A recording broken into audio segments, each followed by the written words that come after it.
Madame, monsieur, bonsoir. Il est 19h30, place à toute l'information locale et régionale. Voici le sommaire de ce lundi. Les jeunes du quartier La Croix à Pointe-à-Pitre mobilisés 1 mois et demi après le meurtre du jeune Johan. Ils ne veulent pas que leur quartier soit stigmatisé. Nous en parlerons en détail avec Nicolas Joachim Eugène qui sera notre invité. Et puisqu'on parle d'esprit d'entreprise chez les jeunes, cette initiative à présent, celle du collectif L'Aqua City. Il s'agit du lieu du meurtre, souvenez-vous, du jeune Johan il y a quelques semaines. Aujourd'hui, les jeunes du quartier ne veulent pas que justement ce quartier soit stigmatisé. Nous recevons sur le plateau Nicolas Joachim Eugène. Bonsoir. Bonsoir. Et merci d'avoir accepté notre invitation. On découvre des images justement de ce quartier. Alors vous êtes intervenant soutien du collectif. L'idée est d'enlever cette étiquette de quartier sensible. Effectivement, enlever cette étiquette, mais surtout mettre la vraie étiquette, celle qu'on voit quand on fait attention à cette jeunesse, quand on l'écoute et quand on l'accompagne. Et effectivement, avec toute l'équipe du réseau Média Jeunes, on a découvert des jeunes extraordinaires dans ce quartier qui, avec le soutien des grands frères, je pense à Glady, donc je pense à Starkey de l'association Bruistark ou encore donc l'association Bâtir Avenir avec Marcus, les grands frères se sont engagés avec tous ces jeunes et c'est vrai que quand on les regarde, on voit un avenir intéressant pour la Guadeloupe. Alors quel est le quotidien de ce quartier? Est-ce que vous avez quelques anecdotes? Il se passe quoi? Beaucoup de choses quand même?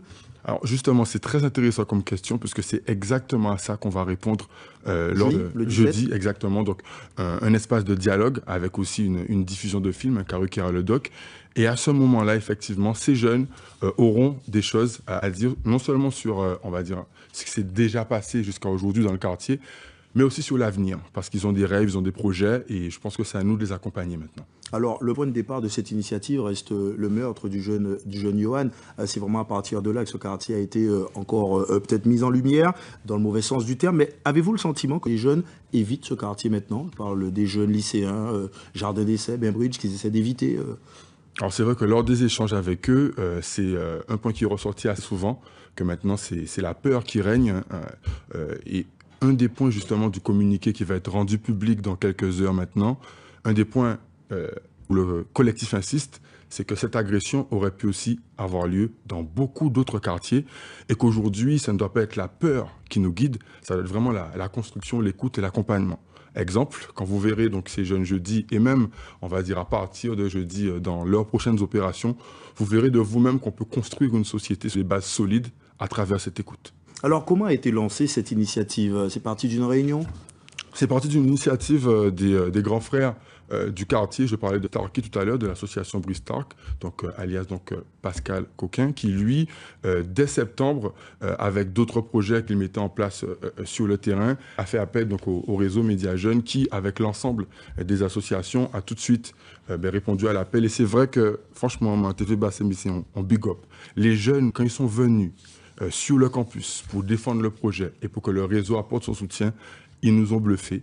Et c'est pour ça qu'on est avec eux maintenant. Ils ont adhéré très rapidement. Absolument. Tout le monde a adhéré. C'est vrai que la situation est difficile, pour ne pas dire catastrophique.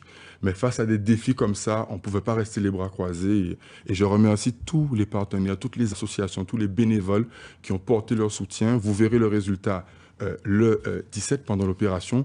Mais surtout, tout le monde peut porter son soutien dans son quartier, mais peut-être aussi à La Croix, si jamais dans les prochaines semaines, vous venez à leur permanence. Je crois que c'est le jeudi à 17h au local Bâtir Avenir. Alors, un petit avant-goût quand même de ce qui va se passer jeudi, afin que tout le monde ait envie de se déplacer. Ça va démarrer à quelle heure? Ça va se passer en combien de phases? Alors jeudi, ça va rester une manifestation à dimension citoyenne, donc ce n'est pas un événement festif.